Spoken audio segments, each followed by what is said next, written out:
अच्छा, क्वेश्चन दूसरे तरीके से भी पूछ सकते हैं। पहला टाइप क्या हुआ, किस स्टेट में है। दूसरा क्या पूछेगा, जोजिला, सबसे फेमस जोजिला के ऊपर जो क्वेश्चन पूछा जाता है। जोजिला कनेक्ट करता है श्रीनगर को लेह से। लेह किसका कैपिटल है, अगला बढ़ जाता है। यूनेस्को ने अभी रिसेंटली लखनऊ को डिक्लेयर किया है as the city of gastronomy. City of gastronomy ऐसा पहली बार नहीं है, लखनऊ को डिक्लेयर किया गया है। 2019 में ना हैदराबाद को सिटी ऑफ गैस्ट्रोनॉमी डिक्लेयर किया गया था।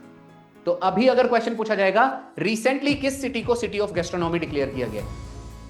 चलो अच्छा, एक और चीज, सिटी की अगर बात कर रहे हैं तो लखनऊ को एआई सिटी, भारत की पहली एआई सिटी का दर्जा मिला है। ग्वालियर को म्यूजिकल सिटी का दर्जा मिला है। तो चलिए स्टार्ट करते हैं आज का सेशन। पहला न्यूज आपका आज है, भारत में पहली बार ऑन कोर्ट स्टेब्लिश किया गया है। न्यूज में चल रहा है ऑन कोर्ट। ऑन कोर्ट का मतलब होता है बेटा ओपन डिजिटल नेटवर्क कोर्ट। ये टोटल डिजिटल कोर्ट है, तो आप याद रखना ये भारत का ऐसा पहला कोर्ट है जिसको स्टेब्लिश, ऑन कोर्ट जिसको स्टेब्लिश किसने किया है, केरला ने। केरला के अंदर कौन से सिटी में स्टेब्लिश किया गया है, कोल्लम में। कोल्लम का निकनेम क्या था, हमने हमेशा देखा है, प्रिंस ऑफ अरेबियन सी। ये सब बार बार याद किया करो, प्रिंस ऑफ अरेबियन सी। हमने क्वीन ऑफ अरेबियन सी भी देख के रखा है। क्वीन ऑफ अरेबियन सी कौन है, कोच्चि। ठीक है, कोची को क्या कहा जाता है, क्वीन ऑफ अरेबियन सी, अरब सागर सबको पता होगा। अब बात कर लेते हैं, ये जो केरला में ऑन कोर्ट स्टेब्लिश किया है, ये किसके द्वारा किया गया है, केरला के हाई कोर्ट द्वारा स्टेब्लिश किया गया। इतनी चीजें आपको याद रखनी है। अगर क्वेश्चन आपसे ये पूछ लिया जाए कि केरला का हाई कोर्ट कहां पर सिचुएटेड है, मतलब उसका बेंच इरनाकुलम, ये याद रखिएगा, इरनाकुलम, ना कि उसकी कैपिटल सिटी। तो इरनाकुलम क्या हो जाएगा, उसका ज्यूडिशियल कैपिटल हो जाएगा। ठीक है, ज्यूडिशियल का मतलब क्या होता है, रिलेटेड टू कोर्ट। इतनी चीजें आपको याद रखनी है। ऑन कोर्ट का फुल फॉर्म क्या हो जाएगा, ओपन नेटवर्क कोर्ट्स लिख सकते हो, डिजिटल बीच में लिखने की जरूरत नहीं है, open network courts. So it is a digital court, सारा ऑनलाइन होगा जितना भी डिसीजन है। अगला देख लेते हैं, अब बात करते हैं भारत में कुछ फैक्ट्स देख लेते हैं। यहां देखिएगा सब में फर्स्ट फर्स्ट लगा हुआ है। पहली चीज मैं बता देता हूं, अगर आपको पूछा जाए भारत में ये जो जुडिशियल सिस्टम है ये कितने टीयर्स में बटा हुआ है, कई बार होता है 4 टीयर्स है। कितने टीयर्स है, 4 टीयर्स है। आपका पहले टीयर यानी टॉप पे रहता है सुप्रीम कोर्ट, फिर आता है हाई कोर्ट, फिर आता है डिस्ट्रिक्ट कोर्ट, फिर आता है इसके नीचे सबॉर्डिनेट कोर्ट।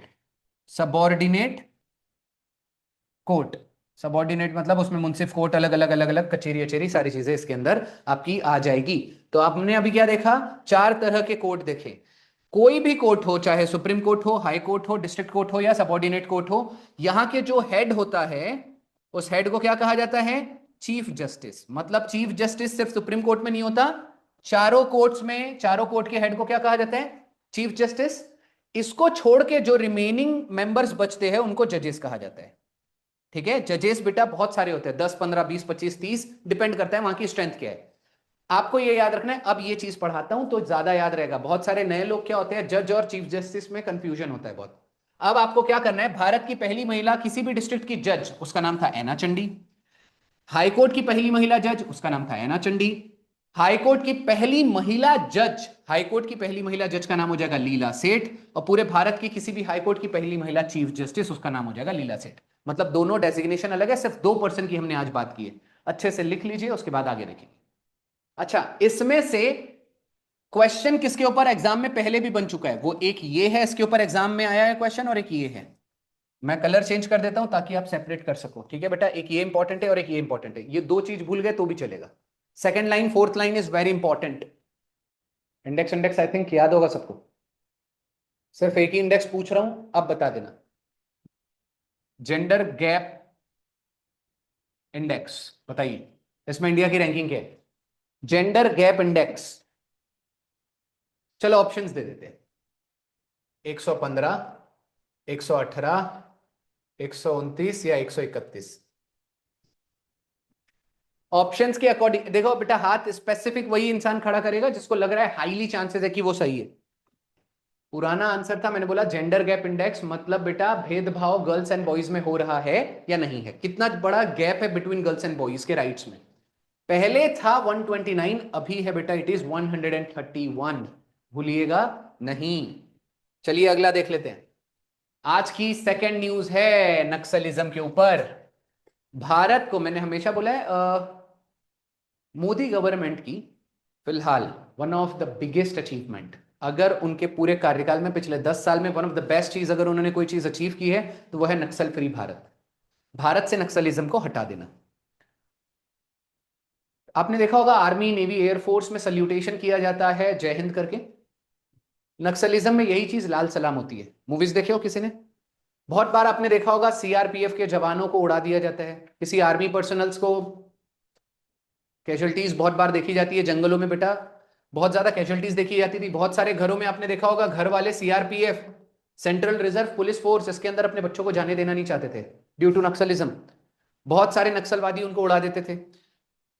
लास्ट ईयर 2025 में ही ये याद रखना, एक है आपका कर्नाटक और दूसरा है आपका मध्य प्रदेश, इनको नक्सल फ्री स्टेट डिक्लेयर किया गया था। तो कुल मिला के हम बोल सकते हैं we are about to declare पूरा नक्सल फ्री, पूरा भारत बेटा नक्सलिज्म से हट चुका होगा। एक चीज आपको याद रखना है, इस साल अगर नक्सलिज्म के ऊपर क्वेश्चन बना तो मान लेना कि ये बेटा करंट अफेयर में चल रहा है। भारत का क्वेश्चन न्यूज क्या चल रही है अभी, इंडिया का पहला नक्सल फ्री ग्राम पंचायत बड़े सत्ती ग्राम पंचायत, जो कि कहां आता है बेटा आपके छत्तीसगढ़ में, जिसे भारत का पहला ग्राम पंचायत डिक्लेयर किया है नक्सल फ्री। अब आपको याद रखना है नक्सलिज्म भारत में चालू कहां से हुआ था, कैसे हुआ था। भारत में यह चालू हुआ था 1967 में। किस राज्य से हुआ था? वेस्ट बंगाल से। वेस्ट बंगाल से भारत के बहुत बड़े एक एक्टर रह चुके हैं, अभी भी मूवीज में बहुत कम दिखते हैं, लेकिन कौन है आपके? मिथुन चक्रवर्ती, नाम सुना है? वो बेटा वेस्ट बंगाल से भाग के इधर बॉलीवुड में आए, सारा चीज हुआ, धीरे से सेटल हो गए। उनका नक्सलिज्म से डायरेक्ट नाता था, उनके इंटरव्यूज वगैरह देखिएगा, वो सुधर गए बाद, डायरेक्ट वो अपनी अच्छी लाइन पकड़े और अच्छा अपने लाइफ में बड़ा चीज किया।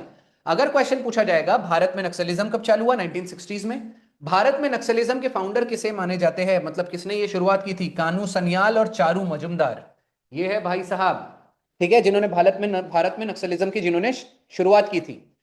अब ऐसा पहली बार नहीं हुआ है कि किसी गवर्नमेंट ने ये डिसाइड किया हो कि नक्सलिज्म को भारत में खत्म करना है।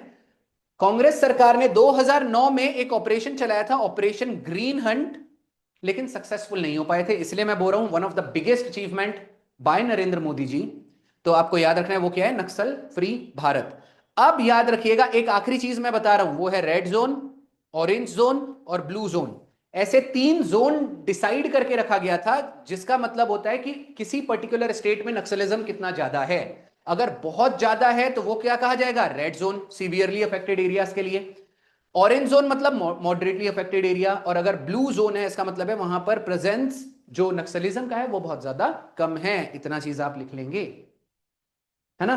चलो ठीक है। फिलहाल इंडिया ने सक्सेसफुली अभी टेस्ट किया है पिनाका रॉकेट का, और पिनाका किस तरह का रॉकेट है? LRGR, long range guided rocket missile. अब मैंने ये 120 के बाद किलोमीटर लिखा है, वैसे इसका पूरा नाम हो जाएगा पिनाका LRGR 120।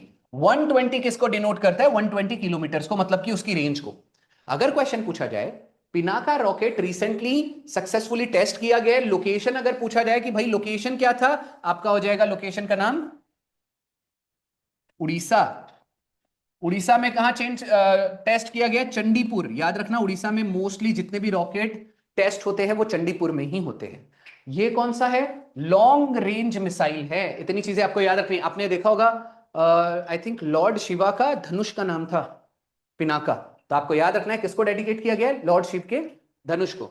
अब बात करते हैं भारत में न्यूक्लियर कैपेबल सबमरीन के बारे में। हमने ये पहले भी पढ़ चुका है, जितनी भी भारत में न्यूक्लियर कैपेबल सबमरीन है सब में अरी लगना बहुत जरूरी है। भारत की पहली न्यूक्लियर कैपेबल सबमरीन का नाम था अरिहंत, अरिघात, अरिधाम, अरिधमन और अरिघात, लास्ट वाला हो जाएगा अरिसुदान, SUDAN, अरिसुदान।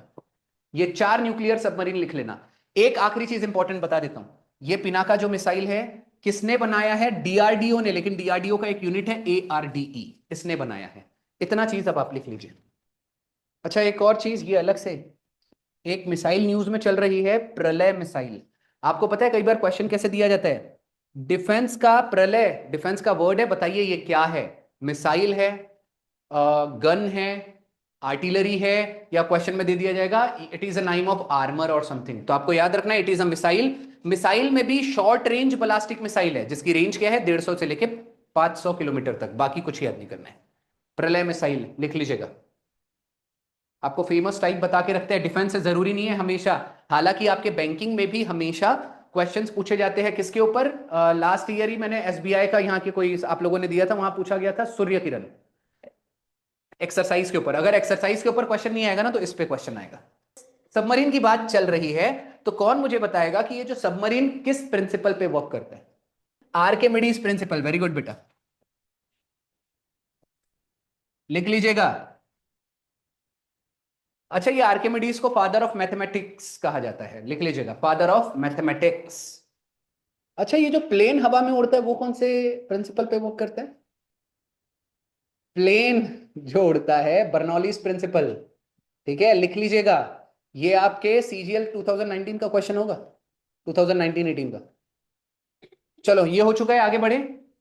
साइंस में ना जिन लोगों का साइंस वीक होगा उन लोगों के ब्रह्मास्त्र बताता हूं। एक है फिजिक्स, एक है आपका केमिस्ट्री, और एक है आपका बायोलॉजी। जिसका साइंस वीक है वो लोग फोकस कर सकते हैं बायोलॉजी पे। बायोलॉजी आपके बेस स्ट्रांग नहीं है ना, तो वो सिर्फ टर्मिनोलॉजीज है डिफरेंट डिफरेंट, आपको वो टर्मिनोलॉजी रट लेनी है, आपका पूरा बायो खत्म। हाँ, डिफिकल्ट है क्या रट्टा मारने में, जिनको दिक्कत होती है फिर अगेन दिक्कत आएगी। फिजिक्स और केमिस्ट्री बेटा बेस स्ट्रांग करना बहुत जरूरी है, बेसिक से नीचे से उठना आराम से उसमें 6-8 महीने 1 साल लग जाता है। लेकिन फिर भी जिनका साइंस वीक है, मैं फिर से बोल रहा हूँ, हाँ जिन लोगों का अभी स्टार्ट नहीं हुआ है, अगर वो लोग साइंस खुद से पढ़ना चाहते हैं, साइंस बहुत सारे लोगों को पढ़ के अच्छे से समझ में नहीं आता, तो एक बुक जो मार्केट में है और आप लोग खुद से पढ़ सकते हो बहुत अच्छे से, सचिन भास के बुक का ना लेटेंट 8th या 9th एडिशन आया है। एक ही बुक के अंदर फिजिक्स, केमिस्ट्री, बायोलॉजी और हाइजीन अलग से चैप्टर करके दिया है, पूरा का पूरा कवर। उसके बाहर कुछ नहीं आना है, पहले चैप्टर बहुत अच्छे से समझाया है, हर एक वर्ड। एग्जांपल दे देता हूं, बहुत बार हम साइंस पढ़ते हैं तो क्वेश्चन वहां ना बहुत सारे वर्ड ऐसे होते हैं जो समझ में ही नहीं आते, तो उसके अंदर उसको डिफाइन बहुत अच्छे से किया है। चलो ठीक है, फिलहाल अगला वाला देख लेते हैं। साइंस आपका होते रहेगा बेटा, आपका बुद्धिज्म बैक टू बैक आपका पीछा नहीं छोड़ रहा है। अच्छा, मैंने आपको बोला था, अच्छा याद है मैंने इस साल आपको एक प्रेडिक्ट किया था कि जुडिशियल पे क्वेश्चन आ सकता है, सुप्रीम कोर्ट वगैरह पे। कल कौन सा एग्जाम हुआ? एफकेट। एफकेट में एक क्वेश्चन 43rd अमेंडमेंट एक्ट पे आके चला गया जो कि जुडिशियल से रिलेटेड था। चलिए अभी फिलहाल बात करते हैं, और देखो मैं बोल रहा हूं प्रेडिक्शन ऑलवेज वर्क्स। सिर्फ आपको अभी एफकेट छोड़ दीजिए, आने वाले एग्जाम में मैंने क्या क्या बोल के रखा है। सुप्रीम कोर्ट 75 साल हुआ है, इलेक्शन कमीशन ऑफ इंडिया 75 साल हुआ है, यूपीएससी 100 साल हुआ है, वंदे मातरम को 150 साल हुआ है, थियोसॉफिकल सोसाइटी भी लिखा था आई थिंक जिसको 150 साल हुआ है, और आपका आर्य समाज जिसको 150 साल हुआ है। इसके अलावा और कुछ हुआ है? जो भी होगा हम देख लेंगे। 350 साल किसको हुआ था? गुरु तेग बहादुर की बर्थ एनिवर्सरी को। तो सिखिज्म थोड़ा सा देख लेना, पता चला एंग्लो सिख वॉर पे ही क्वेश्चन आ गया। अब आप जब पढ़ रहे हो बेटा वही वाली चीज होती है, हिस्ट्री भी हो चुका है। चलो ठीक है, फिलहाल ये अब आपका बुद्धिज्म जो चल रहा है, बुद्धिज्म की एक नई साइट डिस्कवर की गई है बारामुल्ला कश्मीर के अंदर, तो आपको ये चीज याद रखना है। अब क्वेश्चन ये पूछा जाएगा, जो नई साइट डिस्कवर की गई है बुद्धिज्म की कश्मीर के अंदर बारामुल्ला में, वो किस डायनास्टी की साइट मानी जा रही है? वहां पर बेटा कुशन्स के, कुशन डायनास्टी, डायनास्टी मतलब साम्राज्य, कुशन डायनास्टी की वो साइट मानी जा रही है, उनके बहुत सारे कॉइन्स और सारी चीजें वहां पर पाई गई है। तो इतनी चीज आपको याद रखना है। लगातार बुद्धिज्म न्यूज में आ रहा है, हो सकता है बेटा बुद्धिज्म के ऊपर इस बार आपको क्वेश्चन देखने को मिले। गौतम बुद्ध के बचपन का नाम क्या था? सिद्धार्थ। गौतम बुद्ध के सन का नाम क्या था? राहुल। भूलना नहीं है।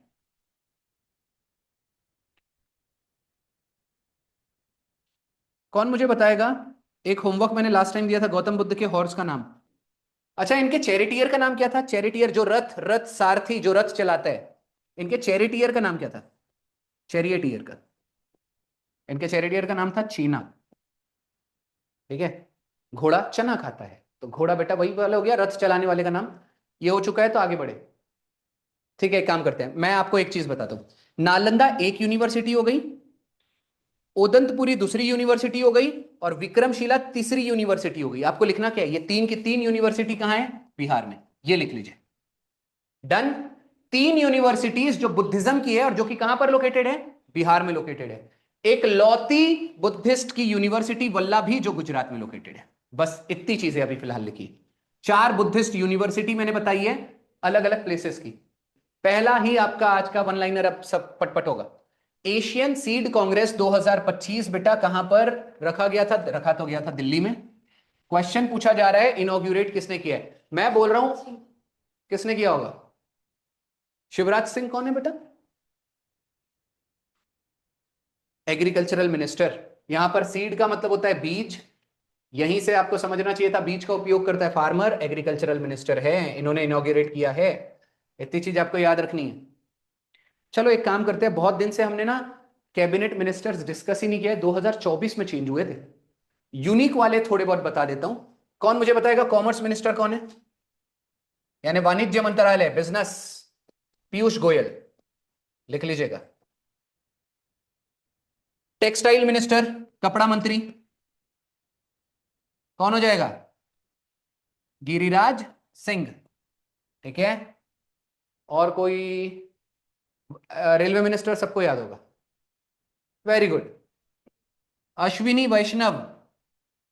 अश्विनी वैष्णव, ये याद रखना, नाम में भले ही अश्विनी गर्ल आ रही है लेकिन वो आदमी का नाम है। ठीक है। Parliamentary affair minister, parliamentary affair minister कौन हो जाएगा? मिस्टर जोशी। मेरे को हाफ नाम याद है, पूरा देख लीजिएगा। हो सकता है प्रहलाद जोशी हो, वैसे प्रहलाद जोशी ही है, प्रहलाद जोशी। और वो माइन एंड कोल मिनिस्टर भी है, माइन एंड कोल मिनिस्टर। आज का नेक्स्ट न्यूज है, भारत का पहला wild life safe road on national highway. कौन से नेशनल हाईवे पे भारत का पहला वाइल्ड लाइफ सेफ रोड? ठीक है, ये चीज बनाई गई है, मतलब ये एक तरह से वाइल्ड लाइफ सेफ रोड बनाया गया है। किस नेशनल हाईवे पर? ठीक है, वहां पर जानवरों का ख्याल रखा जाएगा। आंसर हो जाएगा बेटा नेशनल हाईवे 45। अब नेशनल हाईवे अगर हम डिस्कस कर ही रहे हैं, मैं लिख के दे रहा हूं, ज्योग्राफी में ना अलग से एक आपका टॉपिक आता है जिसका नाम है कम्युनिकेशन। बहुत सारे लोग कम्युनिकेशन को स्किप कर देते हैं। अगर नेशनल हाईवे डिस्कस हो ही रहा है बिना ज्योग्राफी पढ़ाए, करंट अफेयर के अंदर आपको आज ज्योग्राफी पढ़ाया जा रहा है, नेशनल हाईवे थोड़ा सा डिस्कस कर लेते हैं। एक नया पेज ऑन कर लेता हूं। यहां पर हम क्या डिस्कस करने वाले हैं? National highway. 2-3 फैक्ट याद रखो, 2 से 3 लाइन में पूरा नेशनल हाईवे खत्म हो जाएगा। क्वेश्चन क्या पूछेगा? भारत का सबसे लॉन्गेस्ट नेशनल हाईवे का नाम बताइए। National highway 44।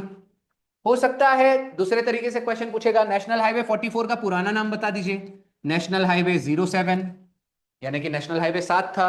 क्या पता आपसे क्वेश्चन ये पूछ लिया जाए, भारत का सबसे शॉर्टेस्ट नेशनल हाईवे का नाम बताइए।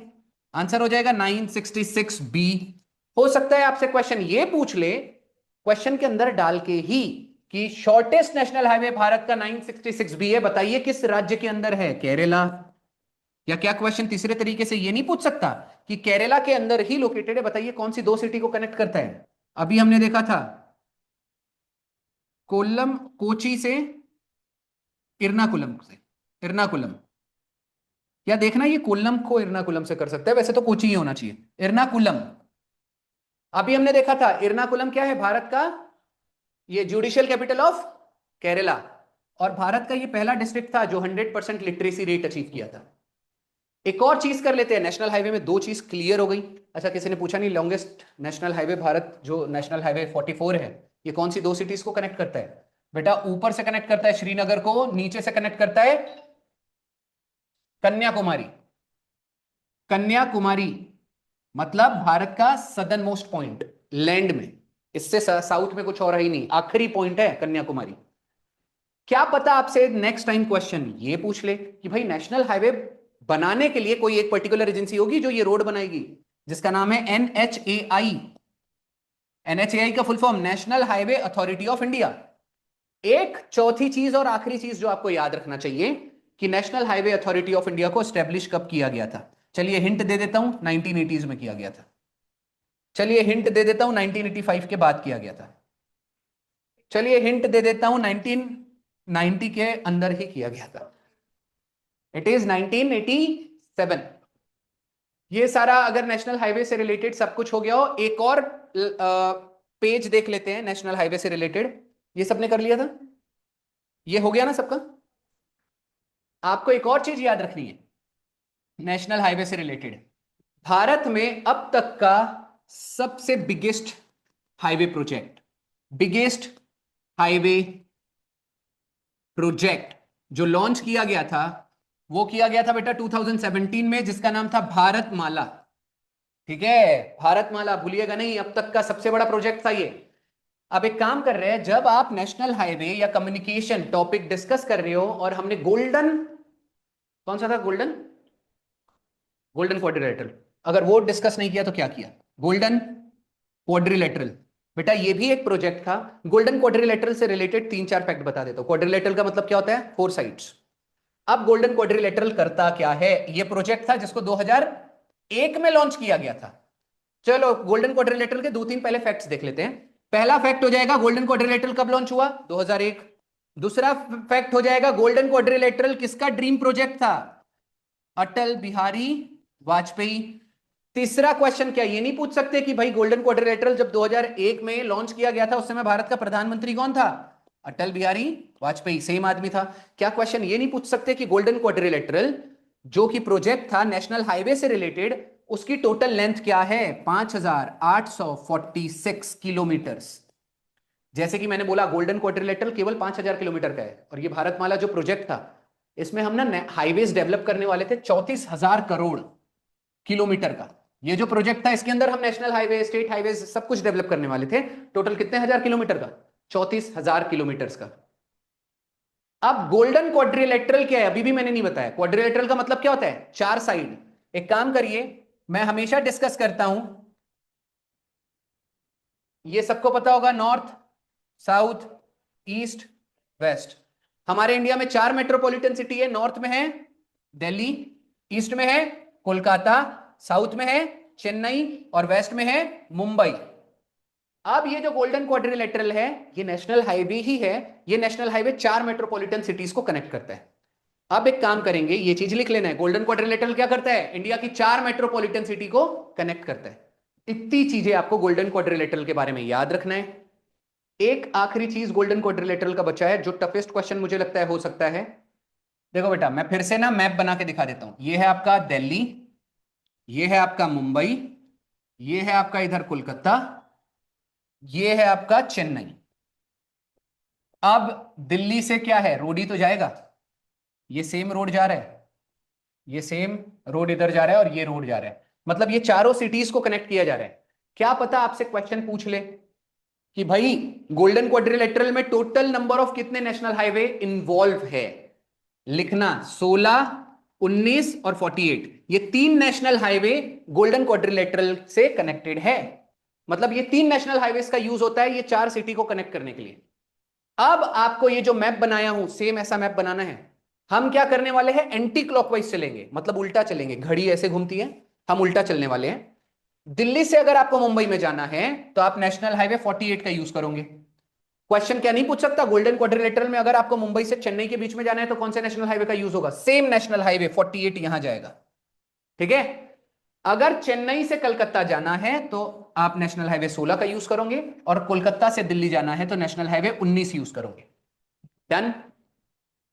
और एक और चीज ये याद रखना, हद से ज्यादा आसान है, तीनों नेशनल हाईवे एक दूसरे से कनेक्टेड है। नंबर्स में ना एक चीज कॉमन है, 16 के टेबल में ना 48 आता है, आता है कि नहीं आता, तो 16 48 दोनों कॉमन हो रहा है। और 16 के बाद 16 में 6 आ रहा है, 6 को घुमा दो 9 बन जाएगा। मतलब मैं बोल रहा हूं एक नंबर याद करो, तीनों नेशनल हाईवे याद हो जाएगा। 16, 6 को घुमाओ 19, 16 इंटू 3 48। और हमने सबसे पहला नेशनल हाईवे 48 यूज किया है, उसके बाद तो क्रोनोलॉजिकल ऑर्डर है, पहले 16 आता है फिर 19 आता है, इसलिए मैंने एंटी क्लॉकवाइज लिया है।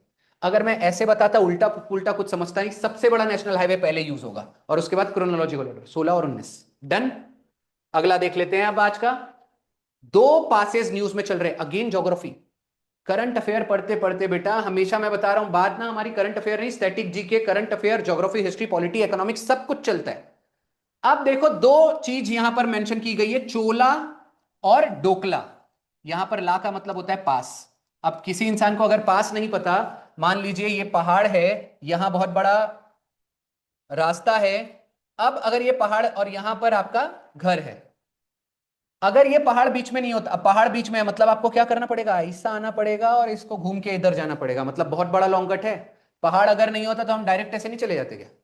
याद रखिएगा, कई बार पहाड़ के बीच में टनल टाइप एक एरिया बना देते, एक छोटा सा पास बनाते हैं, जिससे क्या होता है, डिस्टेंस कम हो जाता है। तो ये पासेस हमेशा पूछे जाते हैं। तो आपके दो पासेस की मैं बात कर रहा हूं, चोला पास और डोकला पास। क्वेश्चन पूछा जाता है कि ये पास कौन से राज्य में लोकेटेड है? सिक्किम।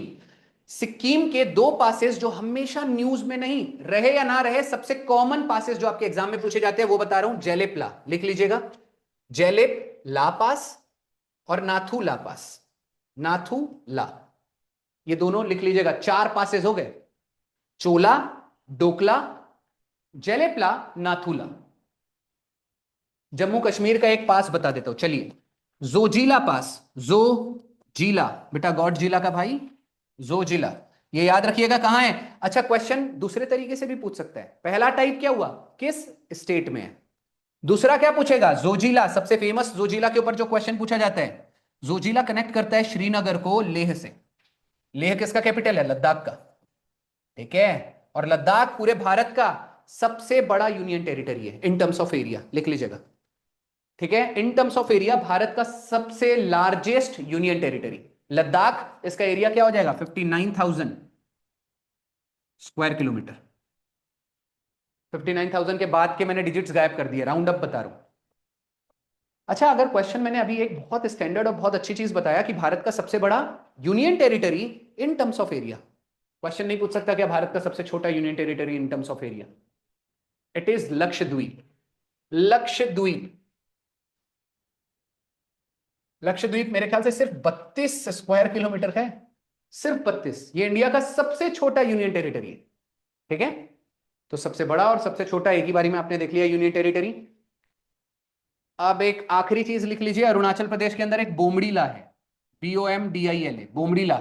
मैं बार बार बताता हूं, हर बार बताता हूं, अगर याद नहीं होगा तो एक और चीज फिर से बता देता हूं। यहां पर ये जो ला लिख रहा हूं ना मैं, ये तिब्बतन भाषा का एक वर्ड है। ये ला कौन से भाषा है, तिब्बतन भाषा में बेटा पास को ला बोलते हैं। तो टेक्निकली देखा जाए तो आप पास दो बार बोल रहे हो, चो पास पास। चो ला मतलब क्या हो गया, पास, ठीक है। अगला बढ़ जाता है, यूनेस्को ने अभी रिसेंटली लखनऊ को डिक्लेयर किया है as the city of gastronomy. City of gastronomy ऐसा पहली बार नहीं है, लखनऊ को डिक्लेयर किया गया है। 2019 में ना हैदराबाद को सिटी ऑफ गैस्ट्रोनॉमी डिक्लेयर किया गया था। तो अभी अगर क्वेश्चन पूछा जाएगा, रिसेंटली किस सिटी को सिटी ऑफ गैस्ट्रोनॉमी डिक्लेयर किया गया? गैस्ट्रोनॉमी मतलब खान पान से रिलेटेड, स्टडी ऑफ ईटिंग और eating habits is called as gastronomy. चलो, वेरी गुड बेटा, युक्ति। चलो, अच्छा, एक और चीज, सिटी की अगर बात कर रहे हैं तो लखनऊ को AI सिटी, भारत की पहली AI सिटी का दर्जा मिला है। ग्वालियर को म्यूजिकल सिटी का दर्जा मिला है। कोझिकोड को सिटी ऑफ लिटरेचर का दर्जा मिला है। ये लास्ट ईयर का NDA का क्वेश्चन था, ये म्यूजिकल सिटी और लिटरेचर सिटी। क्राफ्ट को, श्रीनगर को अभी पिछले साल ही श्रीनगर को क्राफ्ट सिटी का दर्जा मिला है।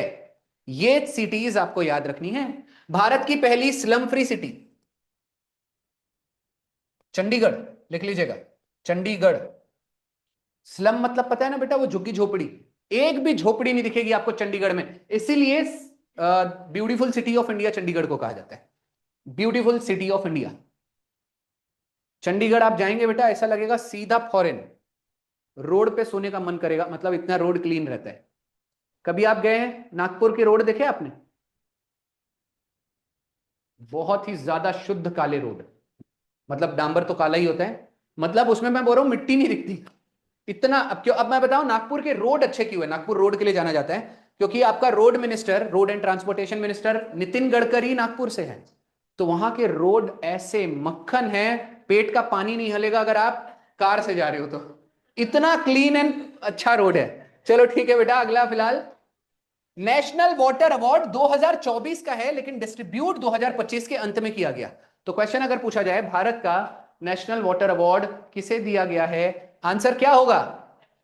आंसर होगा महाराष्ट्र, यानी ऑप्शन में ही नहीं है, ठीक है बेटा। नेशनल वाटर अवार्ड आपके लिए क्वेश्चन मेरा आज ये है, वाटर से मुझे याद आया कि भारत की पहली वाटर यूनिवर्सिटी, भारत की पहली वाटर यूनिवर्सिटी यूपी में है, लेकिन यूपी के किस राज्य में खोला गया? स्पेसिफिक डिस्ट्रिक्ट, यूपी के, सॉरी, किस डिस्ट्रिक्ट में खोला गया?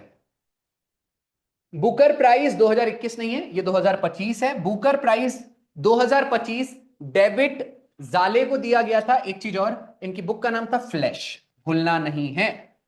सुनील अमृत को क्या दिया गया है? British academy award.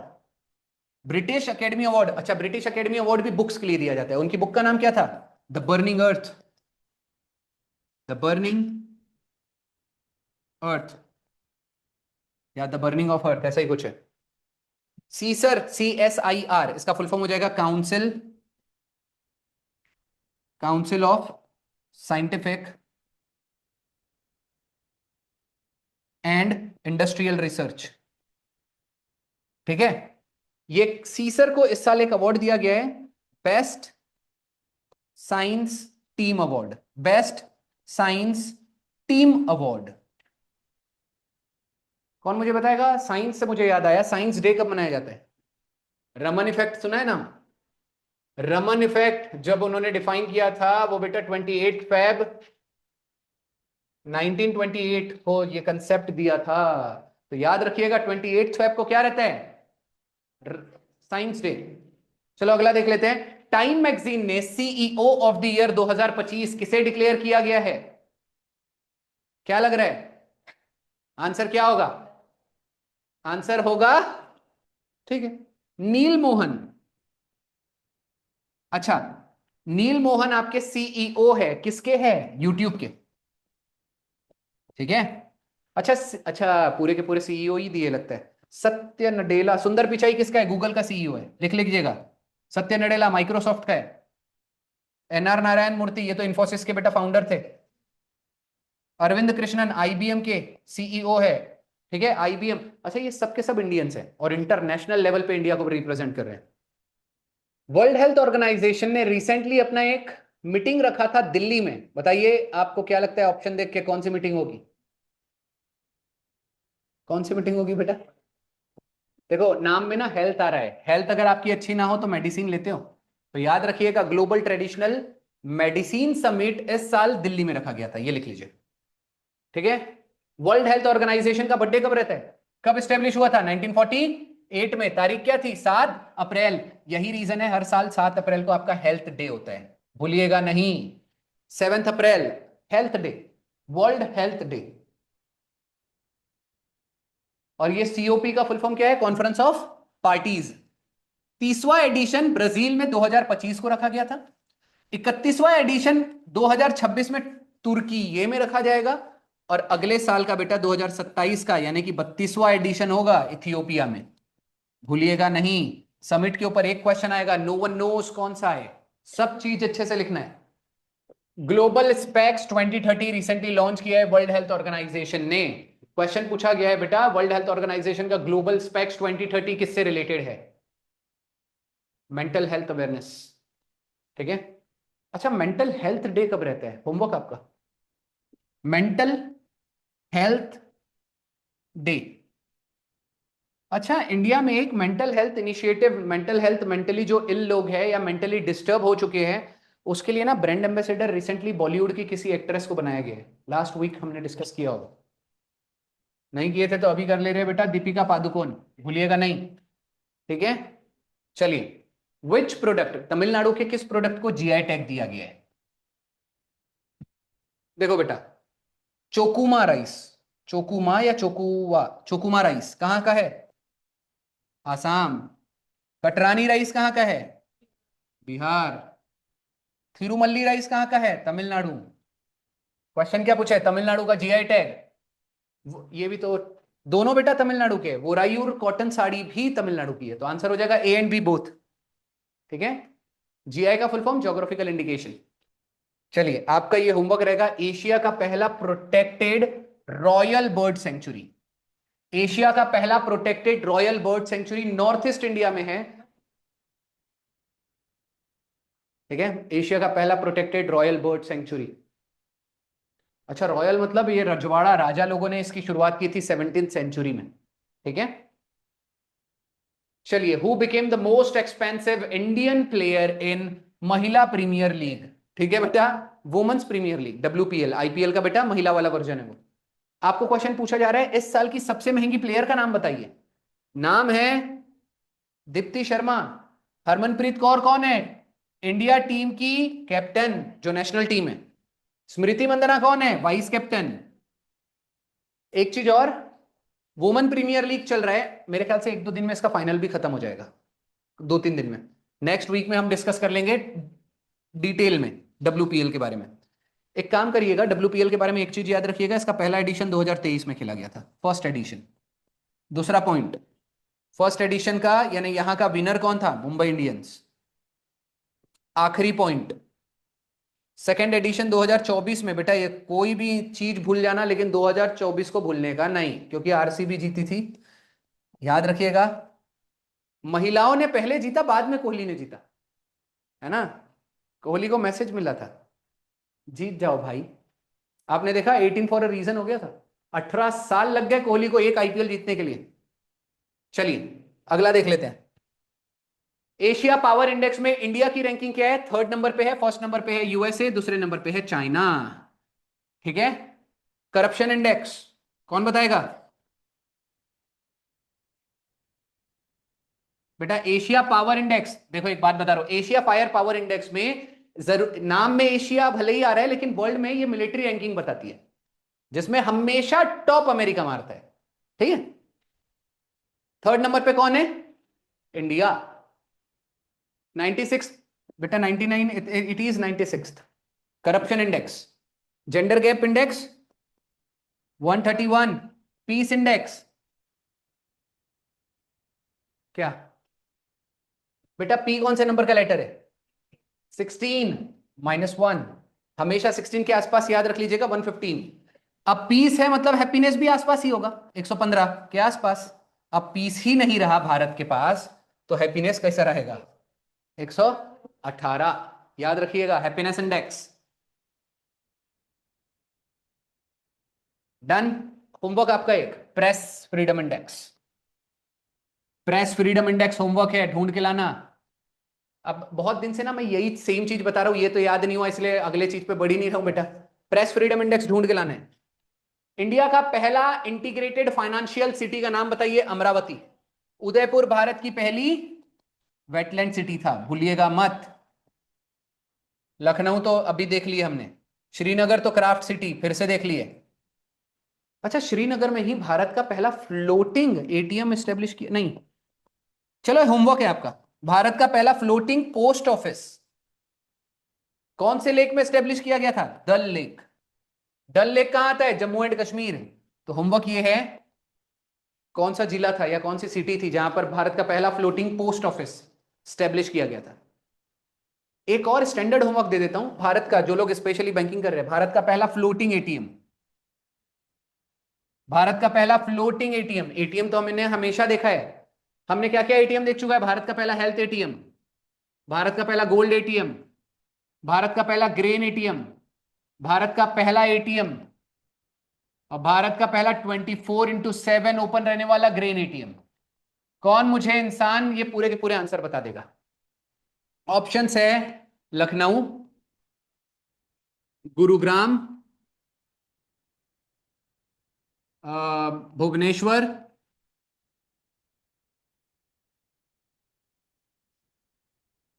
नोटा। चलिए अब बताइए ऑप्शन। एक बार, अरे ये सबके आंसर इसी में है, कौन सा क्या है ये चुनना है। हेल्थ वाला कौन सा हो जाएगा? हाँ भुवनेश्वर।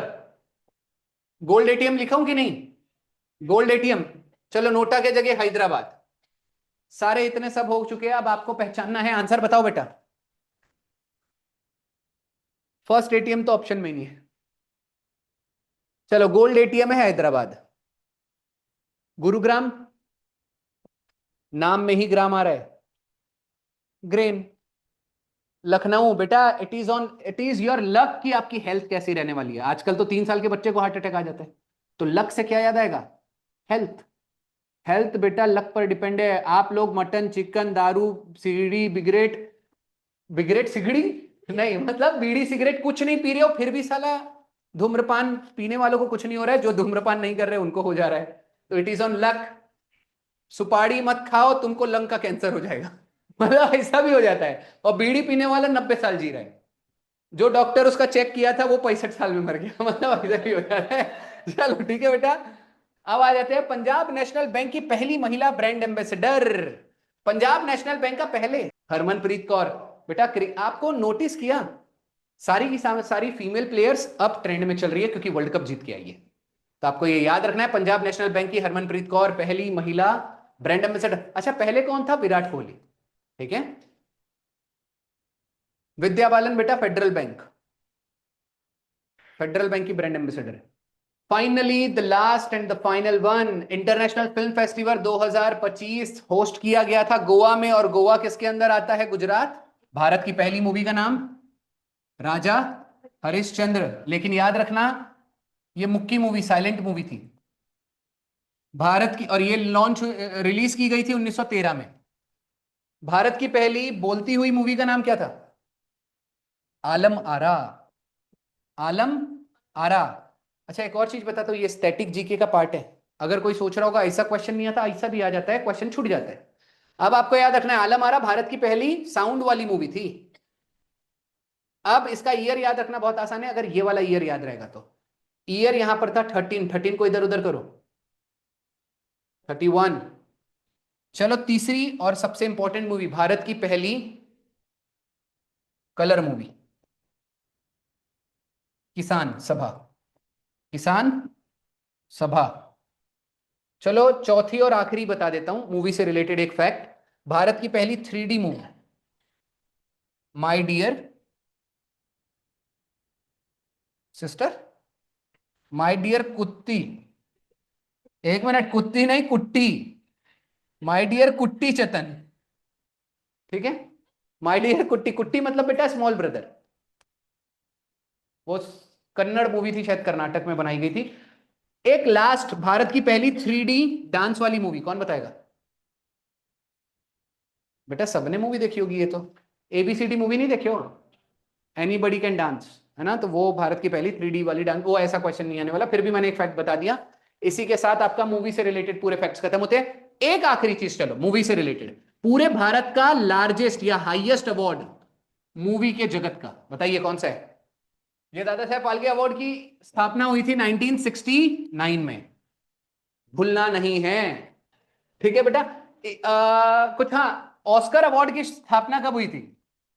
बेटा नोटिस करिएगा, इसमें भी 9 है और जो ऑस्कर रहेगा उसमें भी 9 आने वाला है। अच्छा एक बात बताओ, कितना नंबर गायब करेंगे तो राउंड अप फिगर 1950 हो जाएगा? 19 गायब करेंगे ना, तो बेटा एक काम करिएगा, 19 में 10 ऐड करके इसको 1929 कर देना है। ठीक है, कुल मिला के 9 याद रखना है, वो 69 है, ये 29 है। डन। चलो आज के लिए इतना मोर देन इनफ हो जाएगा। भारत की पहली मूवी, चलो एक आखिरी, चलो ये आखिरी लेकिन है आज का, आप सभी को होमवर्क है कि भारत की पहली मूवी जो ऑस्कर के लिए नॉमिनेट हुई थी, ठीक है, जिसके अंदर जो मां का बेटा बना था वो मां का पति था रियल लाइफ में, उसके अंदर मां बेटे की स्टोरी है। मदर इंडिया देखे हो? उसकी बात मैं नहीं कर रहा हूं क्या, मैंने आंसर बता दिया है बेटा, मदर इंडिया मूवी का नाम है। ठीक है, पहली मूवी भारत की जिसको नॉमिनेट किया गया था। यही जोश और जुनून के साथ आपको पढ़ते रहना है। अगर आप इसी जोश के साथ तैयारी करना चाहते हैं तो आप विजिट कर सकते हैं माय तैयारी। धन्यवाद।